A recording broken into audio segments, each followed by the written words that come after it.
नमस्कार विद्यार्थी मित्रांनो, तुमचं माझ्या गणित गप्पा या चॅनलमध्ये स्वागत आहे. Question number 26. Find the values of P Q and R respectively.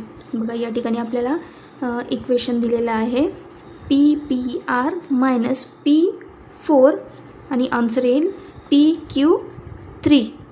तर आपल्याला या ठिकाणी पी क्यू आर असे दिलेले आहेत. तर त्या पी क्यू आरची आपल्याला व्हॅल्यू फाइंड आउट करायची आहे. तर या ठिकाणी कसं चेक करता येईल बघा, आपण ऑप्शन्सकडे जाऊया. ऑप्शन्सवरून चेक करूया.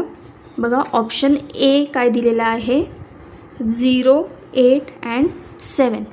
या ठिकाणी पी मीन्स 0, क्यू मीन्स 8 आणि आर मीन्स 7. बघा आपल्याला इक्वेशन काय दिलेलं आहे त्यांनी P P R.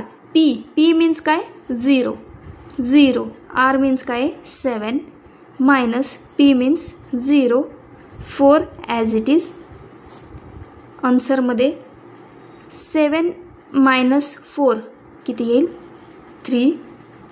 0 minus 0, 0 and 0 minus इथे काहीच नाही आहे म्हणजेच काय येईल या ठिकाणी पण 0. बघा या ठिकाणी पीची व्हॅल्यू 0 आहे. त्यानंतर क्यू या ठिकाणी क्यू दिलेला आहे. क्यूची व्हॅल्यू काय आली 0. आन्सरमध्ये काय ते 0 पण ऑप्शनमध्ये काय आहे आपला क्यूची व्हॅल्यू 8 म्हणून ऑप्शन ए ऑप्शन या ठिकाणी येणार नाही.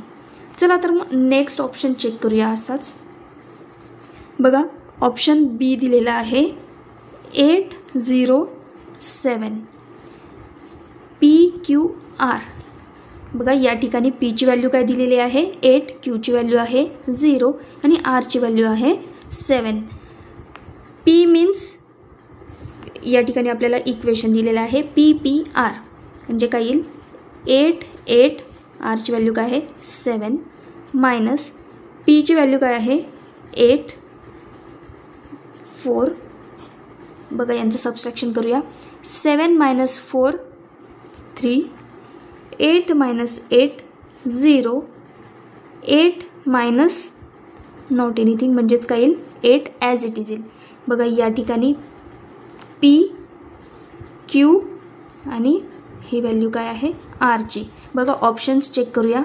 P is equal to 8, Q means 0 and R means 7. Yes या ठिकाणी option B is correct option येईल. काय करायचं आहे ऑप्शन्स बघायचे. ऑप्शन्समध्ये पी क्यू आरच्या व्हॅल्यूज दिलेल्या आहेत आणि त्यांनी जे आपल्याला सबस्ट्रॅक्शन दिलेलं आहे तर त्या ठिकाणी दिलेल्या जागेवर म्हणजे पी क्यू आर यांच्या व्हॅल्यूज पुट करायच्या आहेत. ओके या पद्धतीने हा क्वेश्चन सॉल्व करायचा आहे आपल्याला. नेक्स्ट क्वेश्चन बघूया. Find the values of P Q and R respectively. बघा या ठिकाणी आपल्याला इक्वेशन दिलेलं आहे 70 plus P is equal to 97. आपल्याला कसली व्हॅल्यू काढायची आहे पीची व्हॅल्यू काढायची आहे आणि काय दिलेलं आहे 70 plus P is equal to 97 असं दिलेलं आहे. तर बघा काय दिलं आहे 70 plus P is equal to 97. मला आता पीची व्हॅल्यू काढायची आहे. आपल्याला ज्याची व्हॅल्यू काढायची आहे त्याला आपण नेहमी लेफ्ट साईडला ठेवतो. Is equal to as it is 97 as it is. बघा या ठिकाणी 70 हा कसा आहे प्लस. आता त्याला आपल्याला इक्वल टू साईन क्रॉस करून राईट साईडला न्यायचं आहे. मी तुम्हाला मागच्याही एका क्वेश्चनमध्ये सांगितलं होतं अशा कंडिशनमध्ये जर या ठिकाणी प्लस साईन असेल तर तो इक्वल टू साईन क्रॉस करून राईट साईडला जाताना काय होतो मायनस. काय येईल 97 मायनस 70. 97 मायनस 70 काय येईल 7 मायनस 0 7, 9 मायनस 7 2. पीची व्हॅल्यू काय येईल 27. बघा या ठिकाणी पीची व्हॅल्यू येते आहे आपली 27.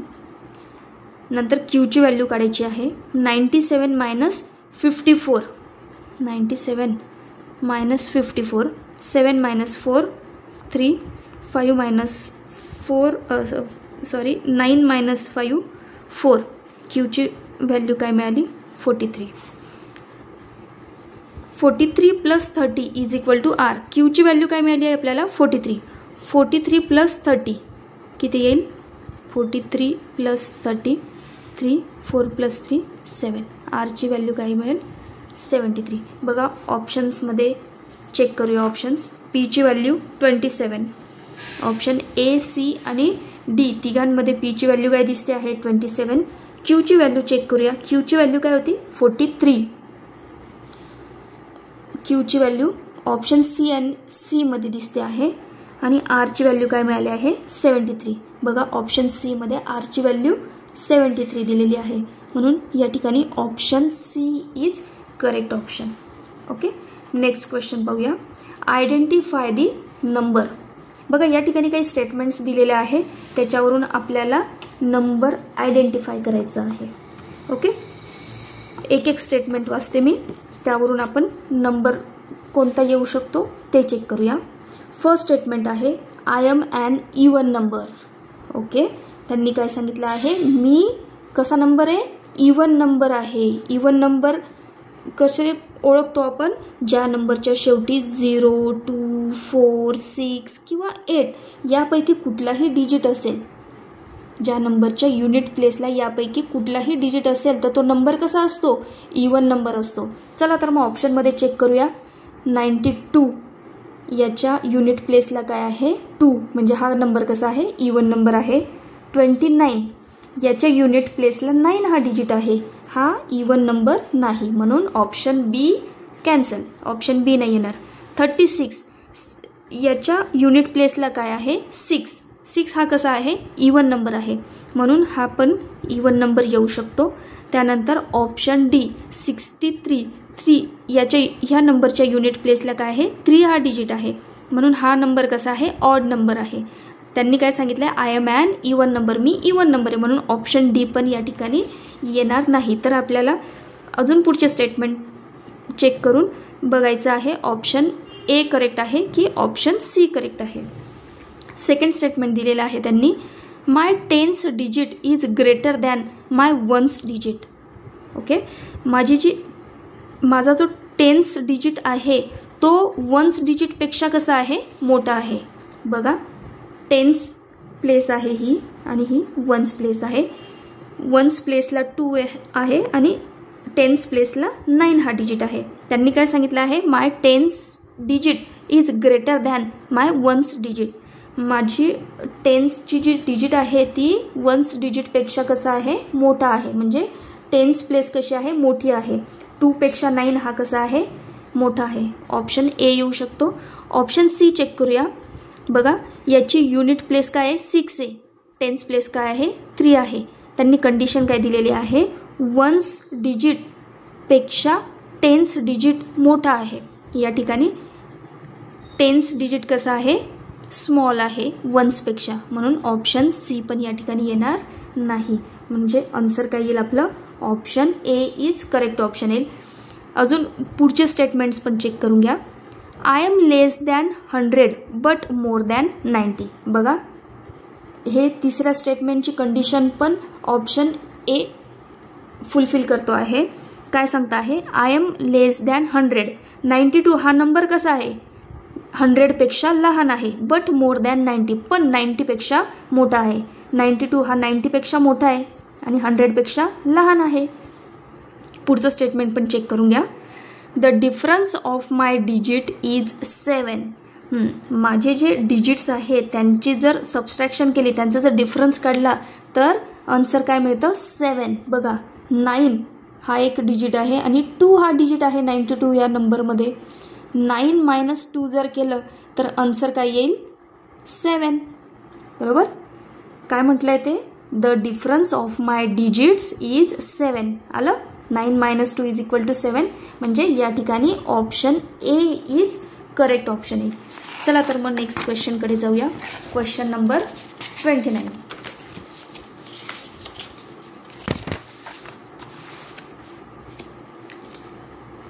A book seller sold twice as many books on Sunday than on Saturday. Okay, and he sold 4 times as many books on Monday than on Sunday. Okay, he sold 25 books on Saturday.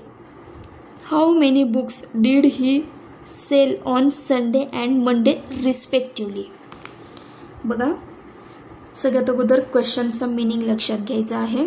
मी तुम्हाला आता प्रत्येक sentence वाचून त्याचा meaning सांगते.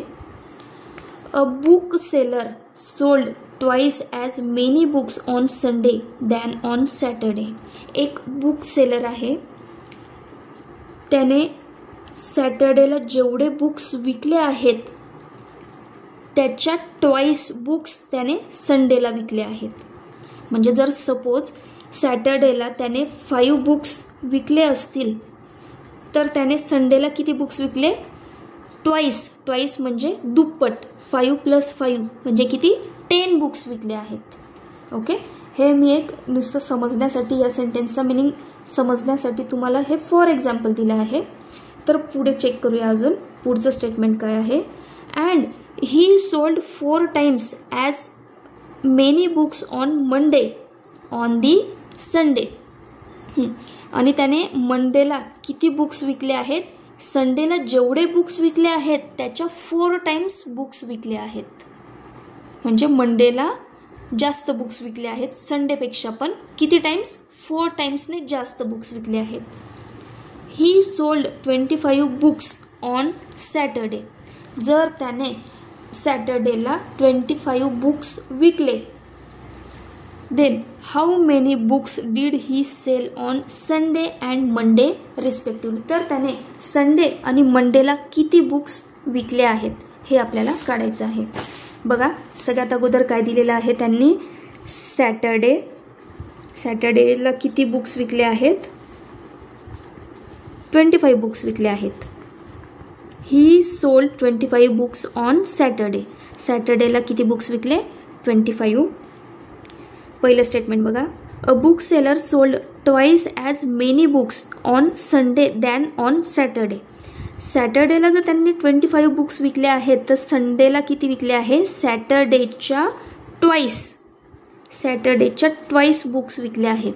म्हणजे 25 + 25 = 50. संडेला किती books विकले त्यांनी? 50 बुक्स विकले आहेत. नेक्स्ट स्टेटमेंट रीड करूया. And he sold 4 times as many books on Monday than on Sunday.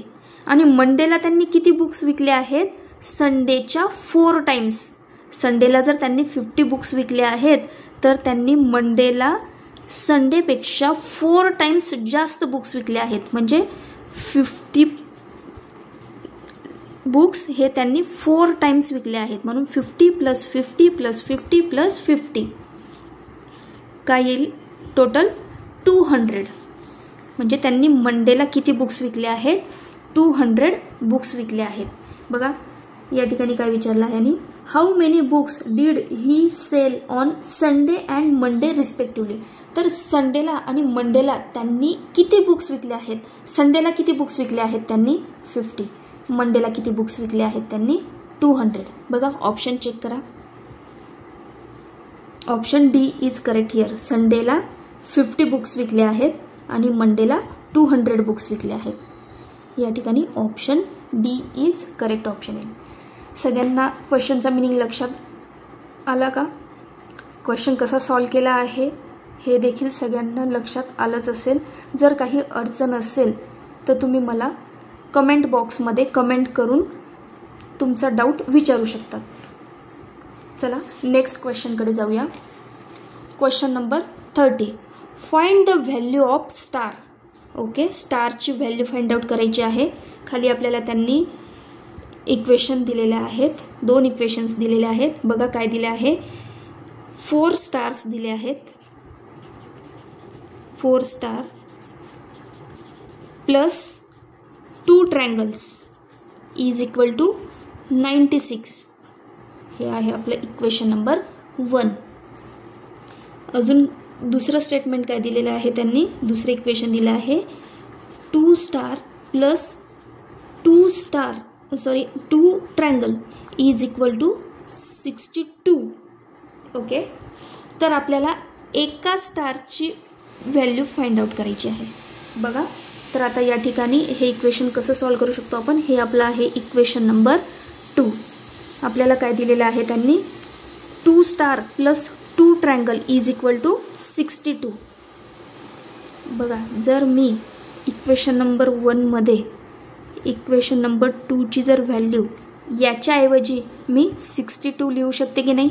बघा, या ठिकाणी किती दिलेले आहेत, 2 star plus 2 triangle is equal to 62. 2 star plus 2 triangle ह्या एवढ्या याच्याऐवजी मी 62 लिहू शकते, कारण की त्यांनी या ठिकाणी स्टेटमेंट 2 काय दिलं आहे, इक्वल टू 62 दिला आहे. याच्या जागेवरती मी 62 लिहू शकते. हा प्लस ॲज इट इज, हे 2 star as it is equal to 96. बघा, या ठिकाणी 2 star plus 62 is equal to 96. 2 star plus 62 is equal to 96. आता मला स्टारची व्हॅल्यू काढायची आहे. 2 स्टार ज्याची व्हॅल्यू काढायची आहे त्याला आपण नेहमी कुठे ठेवतो, लेफ्ट हँड साईडला ठेवतो. Equal to sign as it is 96 minus का होईल हा 62, कारण की हा 62 लेफ्ट साईडला कसा आहे, प्लस आहे, आणि तो इक्वल टू साईन क्रॉस करून जातोय. ज्यावेळेस इक्वल टू साईन क्रॉस करून जातो त्यावेळेस तो काय होतो, मायनस 62. म्हणून 96 मायनस 62 किती येईल, 6 मायनस 2 4, 9 मायनस 6 3. 2 स्टारची व्हॅल्यू काय मिळाली आपल्याला, 34. ओके, 2 स्टारची व्हॅल्यू आपल्याला 34 मिळाली आहे. तर याच्यावरून आपल्याला 1 स्टारची व्हॅल्यू काढायची आहे. म्हणजे या ठिकाणी काय करावं लागेल, 34ला 2ने डिवाइड करावं लागेल. म्हणजे 34ला असं डिवाइड करायचं की ते 2 टाइम्स. आता या ठिकाणी मी 17 प्लस 17 काय मिळतं, इज इक्वल टू 34. म्हणजे हा 1 स्टार आणि हा 1 star. 17 plus 17 is equal to 34. 2 स्टारची व्हॅल्यू काय दिलेली आहे, 34. तर 1 स्टारची व्हॅल्यू काय येईल, 17. ओके, चला ऑप्शन चेक करूया. येस, ऑप्शन बी 17 आहे. या ठिकाणी option B is correct option.